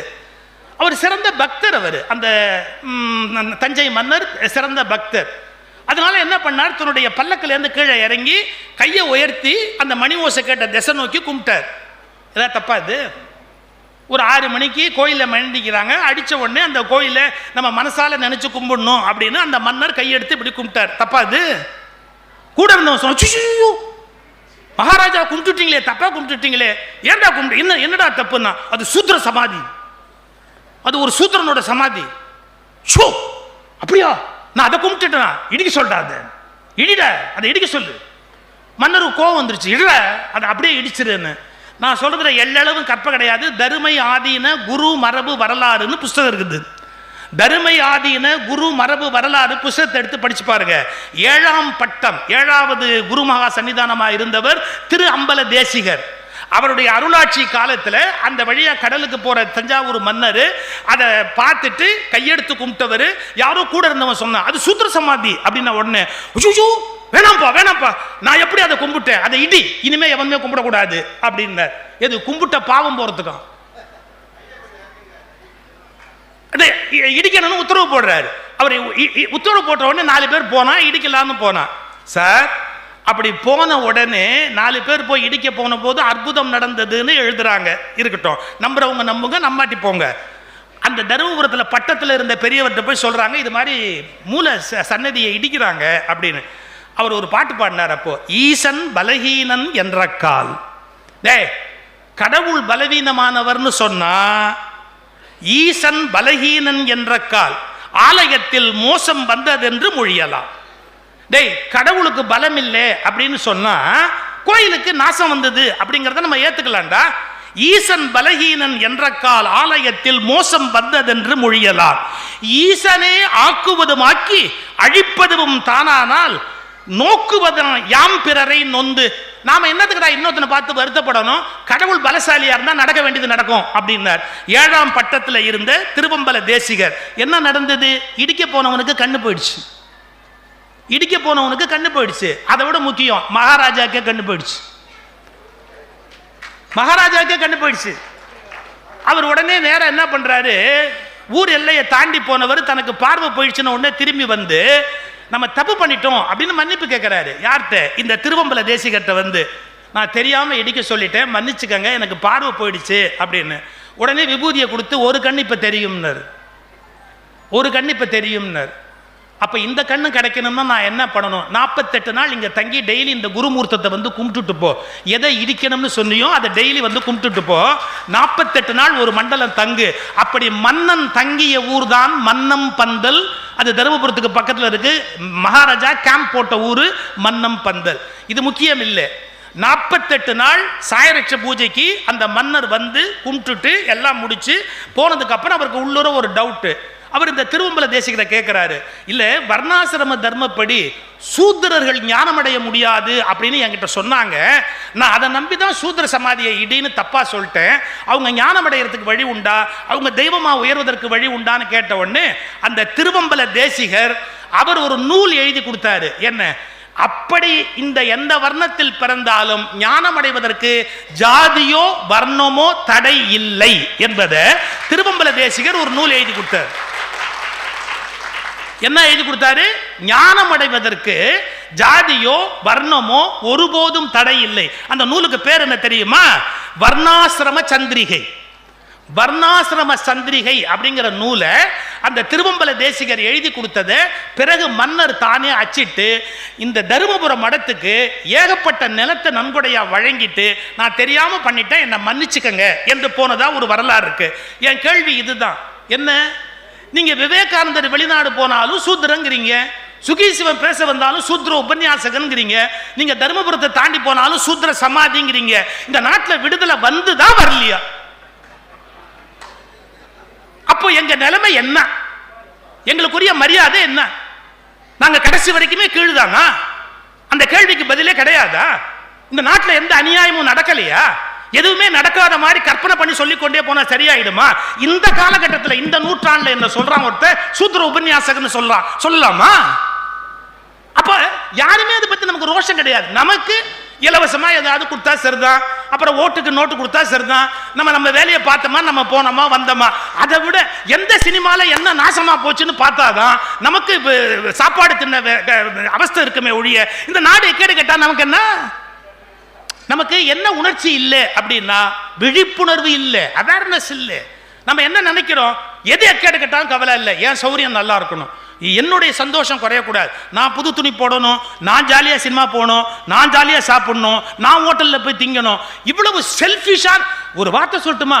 இவ்வளவு சுயநலமான மக்களுக்கு மத்தியிலும் இந்தியா வளர்வது என்பது ஆச்சரியத்தில் மிகப்பெரிய ஆச்சரியமாகவே கருதுகிறேன். அதுதான் இந்த இந்தியா இறைவனால் ஆசீர்வதிக்கப்பட்டது என்பதற்கு அடையாளம். அதாவது இவ்வளவு மக்கள் இவ்வளவு பொறுப்பு குறைஞ்சவங்களா இருந்த போது கூட இந்த நாட்டில் முன்னேற்றம்னு ஒன்று வருது அப்படின்னு சொன்னா ஏதோ இந்த மண் இறைவனால் ஆசீர்வதிக்கப்பட்டதால தான் இத்தனையும் தாண்டி இந்த நாடு மேல முன்னாடி வருகிறது. சரி, நான் ஏதோ ஒரு சமூகம் சார்ந்த ஒரே தரப்பில் பேசுறேன்னு நினைக்காதீங்க, வேறு ஒரு கோணத்துக்கு போறேன். இப்ப யானைகளை பற்றி ஹைகோர்ட்ல ஒரு ஜட்ஜ்மெண்ட் வந்தது, யாராவது பார்த்தீங்களா? நமக்கு என்ன யானை எக்கேடு கேட்ட என்ன? நமக்கு அந்த எட்டனா கொடுத்தோன்னு தும்பிக்கை வச்சு தலைமையில் டாயின்னு வச்சா அது நமக்கு போகிறோம். அது வேற அந்த எட்டனா வாங்கி உடனே அப்படி பாகன்ட்டு அப்படியே கொடுத்துரும், அவன் வாங்கி அதை எடுத்து அப்படியே உள்ளே போட்டுக்குவான். அதுவே ஒரு வச்சிருக்கு. 5 ரூபானா அதுக்கு ஒரு ஆசீர்வாதம் வச்சிருக்கு, எட்டனானா அதுக்கு ஒரு ஆசீர்வாதம். அதாவது ஒழுங்காக இருந்த யானையை கூட நம்மால் கெடுத்துட்டான். அதுக்கும் எட்டனாவுக்கும் 5 ரூபாய்க்கு வித்தியாசம் தெரிகிறாப்புல அதை மாற்றி தொலைச்சு விட்டான். அது அதுக்கு தகுந்த மாதிரி ஆசீர்வாதம் பண்ணுது. சார் என்ன ஹைகோர்ட் ஜட்ஜ்மெண்ட் தெரியுங்களா? ஒரு தனி ஆள் யானை வளர்க்குறான், ஒரு தனியாள் யானை வளர்க்குறாங்க. அந்த யானையை மீட்கணும்னு ஒரு உயிர்கள் விலங்கு ஆர்வலர் கேஸ் போடுறாரு. அந்த யானையை அவங்ககிட்டேருந்து மீட்கணும், ரொம்ப கொடுமைப்படுத்துறான் அப்படின்னு. அந்த ஹைகோர்ட் ஜட்ஜு அந்த யானையும் அந்த பாகனையும் வர சொல்றாரு. அந்த யானை பாகன் சில விஷயம் சாப்பிட கொடுப்பான்ல உங்களுக்கு, அதை கொடுக்கும்போது அது அவனோட அப்படி ஈசிக்கிட்டே இருக்கும். உங்களுக்கு முழுசா தெரியுமோ தெரியாதோ, ஒவ்வொரு பாகம் ஒரு டெக்னிக் வச்சிருப்பான். சில பாகம் யானைக்கு பொடி கொடுப்பான். எது? மூக்குப்பொடி. இவன் கெட்டது காணாதுன்னு அதையும் பழக்கி வச்சிருவான். மூக்குப்பொடியை லேசாக கொடுத்துருவான். அது அவனை பார்த்தாலே தடவிக்கிட்டே நிற்கும். இன்னும் சில பேர் இருக்கான் ஃபில்டர் காஃபி கொடுத்து கெடுத்தவன் இருக்கிறான். அது ஃபில்டர் காஃபி ஒரு இவ்வளோ பெரிய சொம்பில் வைக்கணும், அதுக்கு உஷ்ஷுன்னு ஒரே உறிஞ்சிடும். அது ஃபில்டர் காஃபி தான் குடிக்குமே ஒழிய ப்ரூ நெஸ் குடிக்காது. அப்படி ஒரு யானை இருக்கு, பழக்கி வச்சிருக்கிறான் அவன். எதுக்கு சொல்ல வரேன்? பாகனுக்கு ஒரு டெக்னிக் உண்டு. அதுக்கு ஒரு சின்ன வஸ்துல ஆசையை உண்டு பண்ணி தான் கண்ட்ரோல்லே வச்சிருப்பான். அது அவன் மேலே தேய்ச்சிக்கிட்டே நிற்கும். அது வேணுங்கிறதுக்கு பதிலாக அப்படி தேய்ச்சிக்கிட்டே இருக்கும். அது பார்த்தா அன்பா இருக்கிற மாதிரி தெரியும். அவன் அந்த காரியத்தை பண்ணிட்டான். எப்படி? அந்த யானை தங்கிட்ட பிரியமா இருக்கிற மாதிரி. உடனே ஹைகோர்ட் ஜட்ஜி ஆர்டர் போட்டார், இவ்வளவு பிரியமா இருக்கிற யானையையும் அந்த பாகனையும் பிரிக்கக்கூடாது, அது நிஜமாவே அவங்கள்ட்ட அன்பா தான் இருக்கு, அதனால பிரிக்கக்கூடாதுன்னு ஆர்டர் போட்டார். முடிஞ்சு போச்சு கேஸ். ஆனால் அந்த யானையை காப்பாற்றணும்னு நினைச்சவன் தொடர்ந்து அந்த யானையை அவன் எங்கெங்க வாடகைக்கு விடுறான், வாடகைக்கு விடுற இடத்துலலாம் எப்படி அடிக்கிறான், அதை லாரியில் எப்படி அடித்து ஏற்றுறான், அது லாரியில் ஏற முடியாமல் சரிஞ்சு கீழே விழுந்து ஒரு கருங்கல் ஜல்லியில் விழுந்து அதுக்கு உடம்பெல்லாம் எப்படி புண்ணா போச்சு, அந்த யானையோட முதுகெலும்பு எவ்வளோ வீக் ஆயிடுச்சு, இது எல்லாத்தையும் அவன் தள்ளி இப்போதான் ஒன்று கண்டுபிடிச்சிருக்கானே சார். என்ன? இந்த செல்போன் கேமரான்னு ஒரு பாவி ஒன்றை கண்டுபிடிச்சிருக்கானே, ஒரு 10,000 பேர் செத்தே போயிட்டான். ஏன்னா அவங்க என்னென்னு எல்லாத்தையும் எடுத்து சொல்லிச்சுடுறான். ரகசியத்துக்கு இடமே கிடையாது. நீட்டாக எடுத்துட்டோம். அந்த யானையை எப்படியெல்லாம் இம்சை பண்ணுறாங்கிறதெல்லாம் கம்ப்ளீட்டாக எடுத்துட்டு, அதை விட முக்கியம் இந்த யானை ஆரோக்கியமாக இருக்குன்னு சர்டிஃபிகேட் வாங்குறான். அதை வாடகைக்கு விடலாம்னு சர்டிஃபிகேட். நம்ம நாட்டு தான் கொடுக்க வேண்டியதை கொடுத்தா வாங்க வேண்டியதை வாங்கிக்கலாம் தான் எல்லாத்துலேயுமே ஒரு கணக்கு இருக்கு. அதை பற்றி கவலையே கிடையாது நமக்கு தான். அந்த உயிர் இருந்தால் என்ன, செத்தா என்ன, போனா என்ன, நமக்கு நம்ம டேபிள் ட்ராவில் வாங்க வேண்டியதை வாங்கியாச்சுன்னா எதில் வேணாலும் கையெழுத்து போடுவோம்ல. சார் அப்துல் கலாமுக்கு ஒரு அரெஸ்ட் வாரண்ட் ஒரு மேஜிஸ்ட்ரேட் இஷ்யூ பண்ணார் சார். அப்துல் கலாம் சாருக்கு அரெஸ்ட் வாரண்ட் ஒருத்தர் இஷ்யூ பண்ணார். ஏன் அரெஸ்ட் வாரண்ட் கையெழுத்து போடுவார் பார்த்தீங்களா, அதில் அப்துல் கலாம் பேர் போட்டு ஒருத்தர் உள்ள வச்சுட்டான், கையெழுத்து போட்டார். முடிஞ்சு போச்சு. இது என்ன ஏதுன்னு படிச்சார படிக்கல, என்ன பண்ணி தொலைக்கிறது? அவர் காலேஜிலேயே படிச்சாரா படிக்கலையா நமக்கு தெரியாது. அப்புறம் இதை படிச்சாரா படிக்கலையா நமக்கு எப்படி தெரியும்? ஏன் இவ்வளவு உரிமையா பேசுறேன்னு கேட்குறீங்களா? என் கூட படிச்சவங்க 6 பேர் ஹைகோர்ட் ஜட்ஜு, 3 பேர் சுப்ரீம் கோர்ட் ஜட்ஜு. என் கூட படிச்சவங்க. ஒரே ஒரு விஷயம், எல்லாரும் ரிட்டையர்ட் ஆயிட்டாங்க. நான் ரிட்டையர் இன்னும் ஆகவே இல்லை, ஜாலியா இருக்கு. முந்தா நாள் நாங்கள் எங்கள் காலேஜ் கெட் டுகெதர், நாங்கள்லாம் செட்டாக இருந்தவங்கலாம் எல்லாரும் என் கூட செல்ஃபி எடுத்துக்கிட்டாங்க. சுகீஷு உன்னோட ஒரு ஃபோட்டோ எடுத்துக்கலாம்னா என் பொண்டாட்டி என்னை திட்டுவா அப்படின்னு என் கூட ஃபோட்டோ எடுத்துக்கிட்டாங்க. கர்வத்தில் பேசலை. என்னன்னா, சட்டம் படித்ததை விட தமிழ் படித்தது தான் என்னை வாழ்வித்துக் கொண்டிருக்கிறது. அவங்க இப்போ பச்சை இங்கில் கையெழுத்து போட முடியாது, நான் எப்போ வேணாலும் எந்த இங்கில் வேணாலும் கையெழுத்து போடுவேன். சரி தள்ளி வைங்க. அந்த உரிமையில் தான் கேலியாக பேசுகிறேன், வேற ஒன்றும் இல்லையே. எனக்கு ஜூனியர் தானே இப்போ இருக்கிற எல்லா மேஜிஸ்ட்ரேட்டுமே, எனக்கு ஜூனியர் தானே, அதனால சொல்கிறேன். விடுங்க. எதுக்கு சொல்ல வரேன், இவன் எடுத்தான் சார், எடுத்துட்டு ஹைகோர்ட்டில் கொண்டு போய் ப்ரொடியூஸ் பண்ணான். அவன் ஒரு விலங்கு நல ஆர்வலர். அந்த ஹைகோர்ட் ஜட்ஜஸ் படிச்சுட்டு கல்ல தண்ணி விட்டாங்க. அது பெருசு இல்லை. இம்மீடியட்டாக உடனே ஈரோடு, அந்த யானை வச்சிருக்கிற இடம், ஈரோடுக்கு டிராவல் பண்ணாங்க. சடனாக போய் இன்ஸ்பெக்ஷன் பண்ணால் அந்த யானையை அடிச்சுக்கிட்டு இருக்கிறாங்க. அவங்களே பார்த்துட்டு க்ளீனாக ஆர்டர் போட்டாங்க. என்ன போட்டிருக்கிறாங்க, யானைகளை இனிமேல் தனியார் வாங்கக்கூடாது, கோயில்களில் கூட அவற்றை பாதுகாப்பாக கவனிக்க வேண்டும், இனிமேல் அறநிலையத்துறையில் கூட யானைகள் வாங்கக்கூடாது, யானைகள் இயற்கை சூழலில் வாழ வேண்டியவை, அவற்றை மனிதர்கள் சொந்த லாபத்துக்காக தவறுதலாக பயன்படுத்துகிறார்கள். இது பற்றி ஒரு வரிசையாக அவங்களுடைய ஆர்டர்ஸ் ஒரு 8 போட்டு அந்த ஜட்ஜ்மெண்ட் காப்பி என்கிட்ட இருக்கு. ஒன்று மட்டும் தெரிஞ்சுக்கங்க, நான் எது பேசினாலும் என் பின்னாடி பேப்பர் இல்லாமல் நான் பேச மாட்டேன். சில பேர் சொல்றான், சுகீஷிவன் பெதட்டுறாரு, உளர்றாரு, ஆதாரம் இல்லாம. தாரம் இல்லாம வாழ வேண்டிய வாழ்க்கை கூட வரும்டா, ஆதாரம் இல்லாம மேடையில் ஏறுறதுக்கு ஒருபோது முடியாதுடா. எல்லாத்துக்கும் நான் அப்படியே ஒவ்வொன்றுக்கும் நான் டாக்குமெண்ட் வச்சிருக்கிறேன், ஜட்ஜ்மெண்ட் காப்பி கையில் வச்சிருக்கிறேன், எது பேசினாலும். சார் அப்புறம் அவனை பாராட்டுறாங்க, நீ இப்படி ஒரு தனி ஆர்வலர், முயற்சி செய்து யானைகளை காப்பாற்றுறதுக்காக அவனை பாராட்டுறோன்னு. இப்போ சொல்கிறேன், நீங்கள் யானையை பற்றி ஏன் யோசிக்கணும் அப்படின்னு கேட்டால், யானையோடைய ஒரு உயிரோட இயல்பு என்ன சார்? யானையோட இயல்பு என்ன தெரியுங்களா?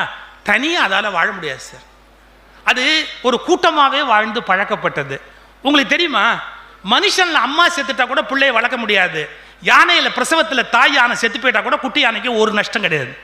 ஏன், பெரியம்மா யானை, சித்தி யானை எல்லாமா சேர்ந்து அதை அப்படியே காப்பாற்றி அதை முழுக்க வளர்த்து ஆளாக்கி வெளியே விட்டுரும். இதெல்லாம் என்ன பியூட்டிங்கிறீங்க?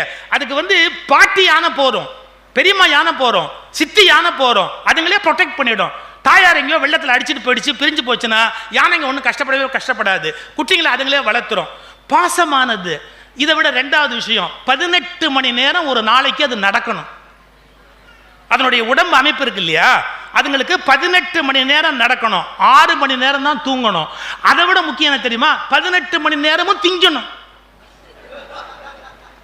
அது இப்படி போவோம், 2 இலையை பறித்து திங்கும், 2 இலையை பறித்து திங்கும், அங்கே திங்கி இங்கே திங்கும், ஒரு தென்னமட்டையை உருவோம், ஒரு வாழைமரத்தை உருவோம், அப்படியே தின்னுக்கிட்டே போகும். எங்கள் இந்த பக்கம் ஆரம்பித்தா மேற்கு தொடர்ச்சி மலை வரைக்கும் போய் மைசூர் வரைக்கும் போய் அது ஒரு பாதை வச்சிருக்கு தனக்குன்னு, அப்படியே போயிட்டு திரும்பி அங்கேருந்து புறப்பட்டு மறுபடியும் மழை ஆரம்பித்தோடனே திரும்பி இப்படி வரும், இந்த பக்கம் கடைசி வரைக்கும் வரும். அப்போ அதுக்குன்னு ஒரு வழிமுறை வச்சிருக்கு. 1, அது கூட்டமாக வாழ்ந்தால் தான் சந்தோஷமாக இருக்கும். 2, அதுக்கு கட்டி போடவே கூடாது, அது நடந்துக்கிட்டே இருக்கணும். 3, வயிறார சாப்பிடணும், அப்பதான் அது சந்தோஷமா இருக்கும். 4, தண்ணிக்குள்ள போய் அது முங்கி விளையாடி தண்ணியை தூக்கி மேலே அடிச்சு அது விளையாடணும். நீங்க நல்லா யோசிச்சுக்கங்க, யானை வளர்க்குற எந்த பாவியாவது இப்படி வளர்க்குறானா? முதல்ல தனியா கட்டி போடுறான், அதுக்கு எவ்வளவு கஷ்டம். அதுக்கு கூட்டமா வாழ்ற விலங்கு தனியா கட்டி போடுறான். 2, அதுக்கு வயிறார சாப்பாடு போட நமக்கு யாருக்காவது வக்கு இருக்கா? இல்ல. 3, அந்த யானையை வந்து கூட்டத்தோடு சேர்ந்து வாழ்வதற்கு நம்ம அனுமதிக்கிறோமா? இல்ல. மேட்டிங் பீரியட்ல அது மேட் பண்றதுக்கு அலோ பண்றோமா? சார், சாதாரண விஷயம் இல்ல. நீங்க செய்யற பாவத்துல மிகப்பெரிய பாவம் உரிய பருவத்தில் அதற்கு மேட்டிங்கான வாய்ப்பு கொடுக்காதபடி போவது நீங்க செய்யற பாவத்துல மிகப்பெரிய பாவம். இப்போ நாம நம்ம பொண்ணுக்கு கல்யாணம் ஆகலைன்னா வருத்தப்படுறோமே, யானை தன்னுடைய இணையோடு இருக்க வேண்டாமா? அதனுடைய பருவத்தில் அதனுடைய இணையோடு இருந்து மகிழா இருக்க வேணாமா? நீங்க கொண்டாந்து கட்டி வச்சுக்கிட்டீங்கன்னா ஒரு இடத்துல நாம எப்படி சார்? என் பொண்ணு ஒரு தடவை வந்தா, சின்ன குழந்தையா இருந்த போது, அப்பா நாய் வளர்க்கலான்னா. இது நான் சொல்றது இப்போ என் பெரிய பொண்ணுக்கு 35 வயசு ஆச்சாமா? அது கூட ஒய்ஃப் தான் கேட்கணும். 40 வயசு ஆச்சு, பெரியவளுக்கு 40 வயசு ஆச்சு. அவளுக்கு ஒரு 5-6 வயசு இருக்கும். 6 வயசு இருக்கும்போது வந்தா, பா ஒரு நாய் வளர்க்கலாம்ப்பா, நாய் வளர்க்கலாம்ப்பா. நான் வழக்கம் போல மேடையில் ஜோக் அடிக்கிற மாதிரி, அது எதுக்குமா இன்னொன்று, நான் தான் இருக்கேன்ல, அப்புறம் எதுக்கு இன்னொன்று அப்படின்னு. இல்லைப்பா நல்ல நாய் வேணும் இல்லை,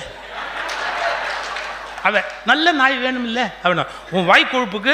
அப்புறம் சொன்னேன், எனக்கு ஒரே ஒரு கேள்விக்கு பதில் சொல்லு, அப்பா வாங்கி தரேன். என்ன, நீ நாய் வளர்க்கணும்னு நினைக்கிறது நாயோட சந்தோஷத்துக்காவா உன்னோட சந்தோஷத்துக்காவா? என் பொண்ணு இப்படி யோசிச்சு சொன்னா, நாயோட சந்தோஷமா? ஏன் சந்தோஷத்துக்காக தான் நாய் வாங்கி தர முடியாது. ஏன் நீ சந்தோஷமா இருக்கிறதுக்கு அதை கொண்டாந்து உள்ள வச்சு இம்சை பண்ணுவியா? நாயோட சந்தோஷத்துக்காக நீ நாய் வளர்க்குறேன்னு சொன்னா அப்பா வாங்கி கொடுத்துருப்பேன். ஆனா உன் சந்தோஷத்துக்காக நீ நாய் வளர்க்குறேன்னு சொன்னா அப்பா வாங்கி தர மாட்டேன் அப்படின்னு. அப்புறம் ஒரு 5-10 வருஷம் கழிச்சு ஏமாத்தி அதே மாதிரி நாயோட சந்தோஷத்துக்குன்னு சொல்லி வாங்கிட்டேன். அப்புறம் நானும் இவளும் தான் பார்த்தோம். ஒரு வாரம் அதுக்கு கவனிச்சா, அதுக்கப்புறம் அதை கவனிக்கவே இல்லை. அது பரிதாபமாக நிற்கும், அது பாசத்துக்கு ஏங்கும். எவ்வளோ சார், நான் வெளியில் போகும்போது சார், நான் வீட்டை விட்டு வெளியே போகும்போது அப்படியே சங்கிலியில் கட்டியிருந்தா கூட பரபரப்புன்னு பரபரக்கும். அது ஒரு காரியம் பண்ணும் சார். திடீர்னு அங்கேருந்து ஓடி வரும், 2 முன்னங்கால அப்படியே வச்சு இந்த சட்டையில் மேலே வச்சுருவோம். நான் நல்லா வெள்ளையும் சொல்லையுமா ட்ரெஸ் பண்ணிக்கிட்டு புறப்பட்டா அதுக்கு என்ன தெரியும் அதை பற்றி, ஓடி வந்து இந்த 2 முன்னங்கால அப்படி வைக்கும். அது ஒன்றாவது ஒரு தப்பான அபிப்பிராயத்தில் இருந்தது. இந்த வீட்டுக்கு இவன் தான் எஜமானன்னு ஒரு ராங் இம்ப்ரெஷன். அது இந்த தாவா கட்டி நக்கி கொடுங்க சார், இந்த தாவா கட்டி நக்கி கொடுக்கும். எனக்கு இன்னும் அதை நினச்சா கண்ணில் தண்ணி வரும். ஒரு விலங்கை நம்ம வளர்க்குறோம்னா அதனுடைய சந்தோஷப்படி வளர்க்கணும். நீ அவர் ரொம்ப தமாஷா பேசினார், எனக்கு இப்படி பேச வராது, அவர்களுக்கு ஹியூமர் வராது. ஆனால் எங்களுக்குள்ள ஒரு ஹியூமர் நடந்தது. நான் வெளியில் போகும்போதே ஒய்ஃபை கேட்டேன், ஏம்மா நாயை கட்டிட்டியான்னு. நான் தான் எப்போவோ கட்டிட்டேனேன்னா. ஆனால் என்ன நாயின்னு சொன்னதில் உங்களுக்கு இவ்வளோ சந்தோஷம் இருக்கு பாருங்க. இந்த வஞ்சனை ஆகவே ஆகாது. நான் தான் எப்போவோ நாயை கட்டிட்டேனே அப்படின்னா சார், அந்த உயிரினங்கள்னா அதனுடைய மகிழ்ச்சிக்கு நம்ம வளர்க்கணும் சார். ஒன்று சொல்லட்டுமா, நான் வீடு கட்டினேன் கோயம்புத்தூரில். GK Sundaram, Lakshmi mills GK Sundaram, அவர்கிட்ட போய் பத்திரிகை வைக்கிறேன். கோயம்புத்தூரில் நான் அப்போ இருந்தேன், கம்பன் கழக தலைவர் அவர், எங்கள்கிட்டலாம் பிரியமாக இருப்பார். அதனால் பத்திரிகை போய் வைக்கிறேன். அவர் தெலுங்கும் தமிழ் கலந்து தான் பேசுவார். வீடு உங்களுக்கு மட்டும் கட்டியிருக்கீங்களா இல்லை இல்லை எல்லா உயிருக்கும் கட்டியிருக்கீங்களா அப்படின்னா. எல்லா உயிருக்கும் சேர்த்து நான் ஜூவா நடத்துறது எனக்கு புரியல. ஐயா என்ன சொல்றீங்க? இல்லை நீங்களும் பிள்ளைங்களும் இருக்கிறதுக்கு மட்டும்தான் வீடு கட்டியிருக்கீங்களா இல்லை எல்லா உயிரும் இருக்கிறதுக்கு வீடு கட்டியிருக்கீங்களா? பெருச்சாளி வலை உட்படவா கட்டுவாங்க? எனக்கு புரியலன்னு. அவர் என்ன கேட்டார் தெரியுமா? மரங்கரம் வச்சிருக்கியான்னு கேட்கறது. மரங்கரம் வச்சிருக்கியான்னு கேட்கறாரு. ஏன்? அது வந்து 2 கிளி உட்காரும், 2 மைனா வந்து உட்காரும் இல்லையா, 2 பறவை வந்து உட்காரும். எனக்கு அப்படியே அசந்து போயிட்டேன். அடே உண்மைதான். நான் இப்போவும் எங்கள் வீட்டில் சப்போட்டா மரம் வச்சுருக்கிறேன். நமக்கு சப்போட்டா யாரும் இல்லாட்டாலும் சப்போட்டா இருக்கலாம்ல, ஒன்றும் தப்பு இல்லைல்ல. சப்போட்டா மரம் வச்சுருக்கிறேன். ஒரு காய் நான் தின்னதில்லை. சப்போட்டா பழம் ஒரு பழம் நான் தின்னதில்லை. காலையில் எந்திரிச்சு வந்து பால்கனியில் நின்று வேடிக்கை பார்ப்பேன். அப்படியே சும்மா ஒரு 50-60 பறவை வந்து அதை கடிச்சு திங்கும் பாருங்க, ஒன்னோட ஒன்று அணில் அது இது. ஐயோ என்ன சந்தோஷம் தெரியுமா? இன்னைக்கு தெரிஞ்சுக்கங்க, நான் மிருகங்களை நேசிக்கிறேன்னு கூண்டுல போட்டு பூட்டாதீங்க. உங்க வீட்டில் 2 மரம் வச்சு செடி வச்சு அதில் அது வளர்த்துது பாருங்க, நீங்க சந்தோஷமாகவும் இருக்கலாம், அது சுதந்திரமாகவும் இருக்கலாம். அதனுடைய சுதந்திரத்தை நம்ம பறிக்க கூடாது. எந்த உயிரினுடைய சுதந்திரத்தையும் நம்ம கெடுக்க கூடாது. அது ஒரு மரப்பொந்தில் வச்சு அதுக்குள்ள கொண்டு போய் லவ் பேர்ட்ஸ் அப்படின்னு உள்ள வச்சு அதை லவ் பண்றதை நம்ம பார்க்கலாமா? உங்களை பக்கத்து வீட்டுக்கார ஜன்னலை திறந்து எட்டி பார்த்துட்டே இருந்தா உங்களுக்கு எவ்வளவு எரிச்சல் வரும். ஆனா பாக்குறோம், பிக் பாஸ்ங்கிறது வேற என்ன, யார் வீட்டுல என்ன நடக்குதுங்கிறத வேணும் பார்க்கறது தானே, அது வேற என்ன, அதே தானே நம்ம வேலை. மன்னிச்சுக்கங்க, ஒரு மிருகத்தை நம்ம வளர்க்குறோம்னா அதனுடைய உயிருக்கு மகிழ்ச்சி கொடுக்கணும் இல்லையா? இப்ப நல்ல வேளை ஹைகோர்ட் ஜட்ஜ்மெண்ட் கொடுத்துருச்சு, இனிமேல் யானைகளை யாரும் வாங்க முடியாது. யானைகளை சுதந்திரமா அனுமதிக்கணும். அவ கூட்டத்தோட கூட்டமா இருப்பதற்கான அந்த வகையில் அவைகள் இருப்பதற்கு அனுமதி செய்ய வேண்டும். இதை எதுக்கு சொல்ல வர, எல்லா உயிர்கள், எங்க பாரதி கவலைப்பட்டால, காக்கை குருவி எங்கள் ஜாதி, நீள் கடலும் மலையும் எங்கள் கூட்டம், நோக்க நோக்க களி ஆட்டம், விட்டு விடுதலை ஆகி நிற்பாய் இந்த சிட்டுக்குருவியை போலே. எப்படியெல்லாம் அந்த உயிர்களை அனுபவிச்சிருக்கிறார் சார். சுயநலமா வாழ்ந்தா நல்லது.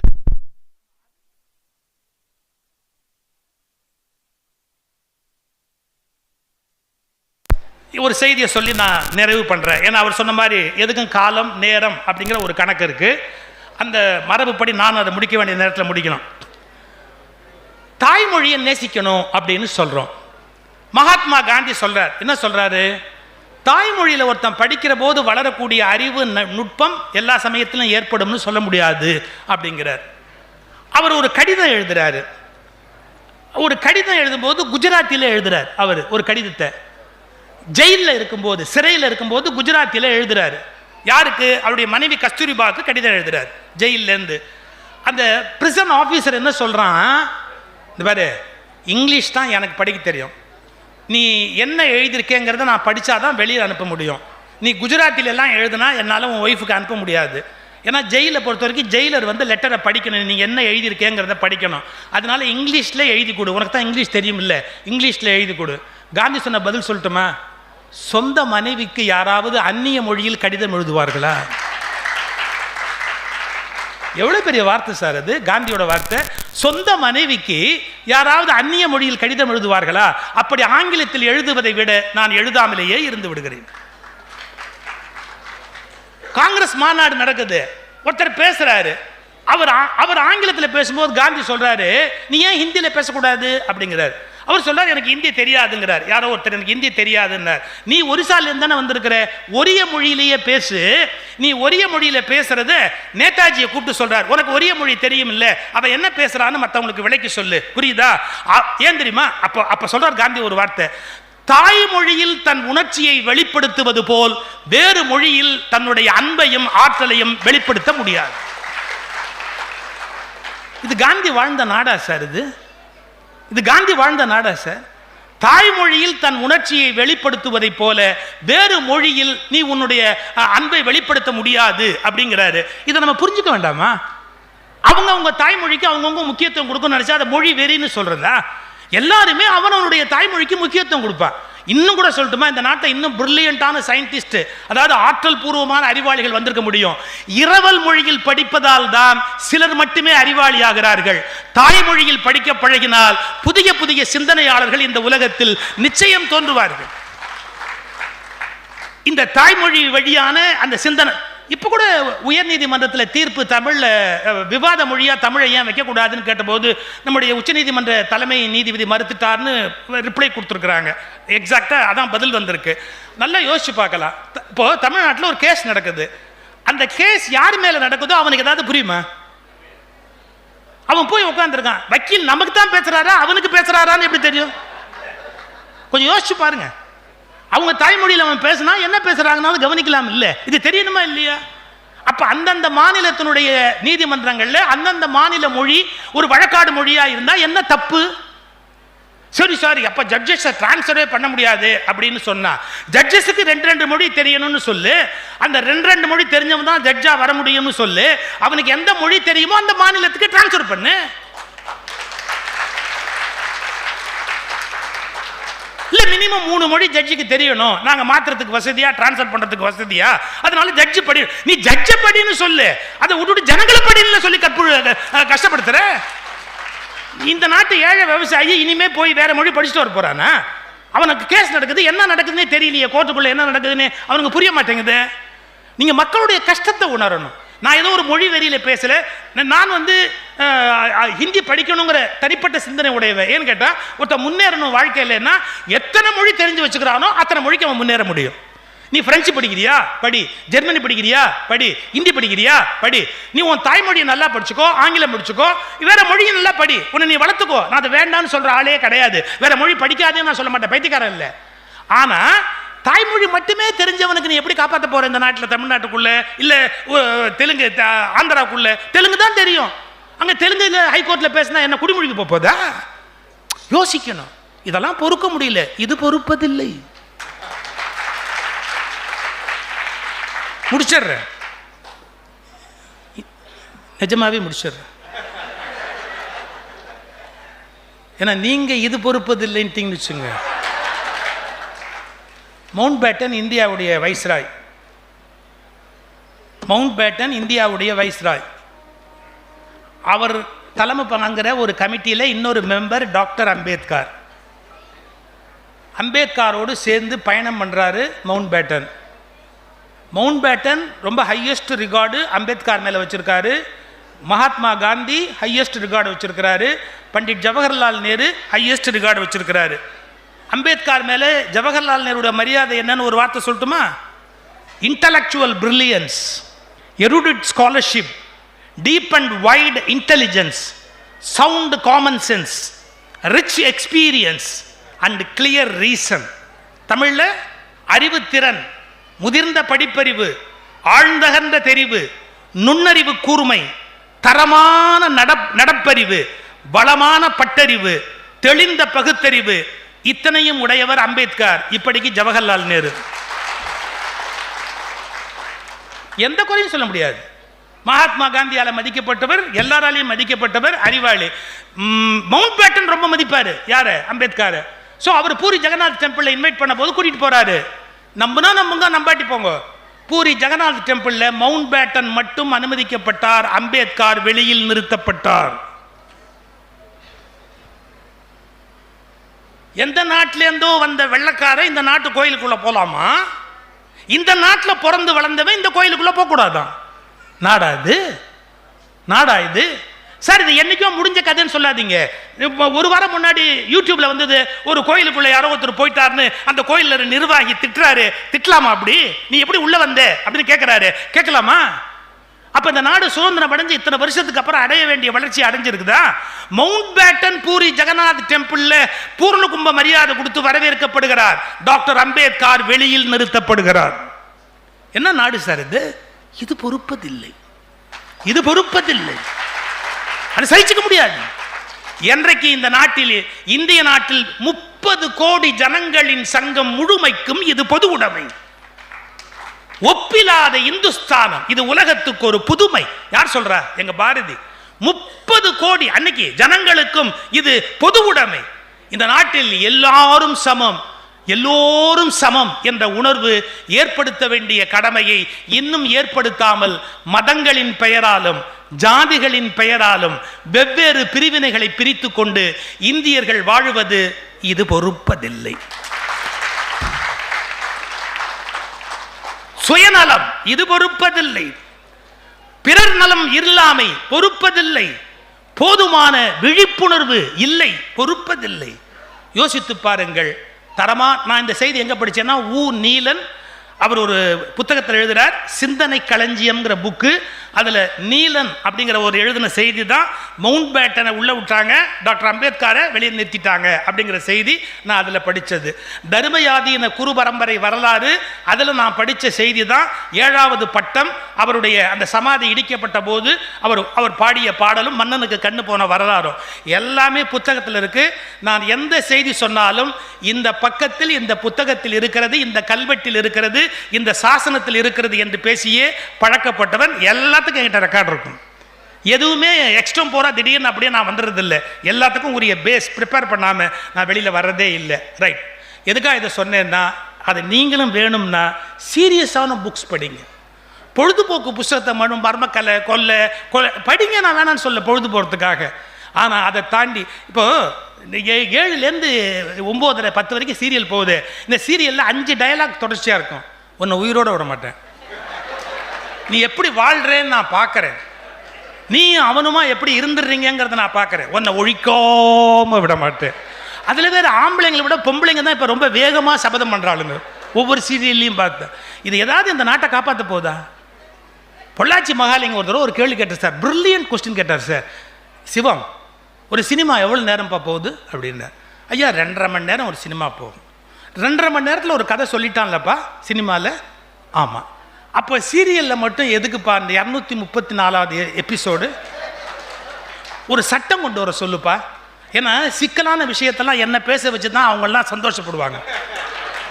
ஒரு சட்டம் கொண்டு வர சொல்லுப்பா. என்ன, ஒரு வாரத்தில் ஒவ்வொரு சீரியலும் முடியணும் அப்படின்னு ஒரு சட்டம் கொண்டு வர சொல். திங்கக்கிழமை ஆரம்பிச்சா திங்கள், செவ்வாய், புதன், வியாழன், வெள்ளி, சனி, ஞாயிறு அதோட முடிச்சிரு. ஏன் 1/2 மணி நேரம் எபிசோடு 8 போட்டால் முடிஞ்சு போச்சு. ஒரு சினிமா நேரம் தானே பார்க்கணும், அதுக்கு மேலே ஏன் ஆகணும்? ஒரு சட்டம் கொண்டாட சொல். கரெக்டு.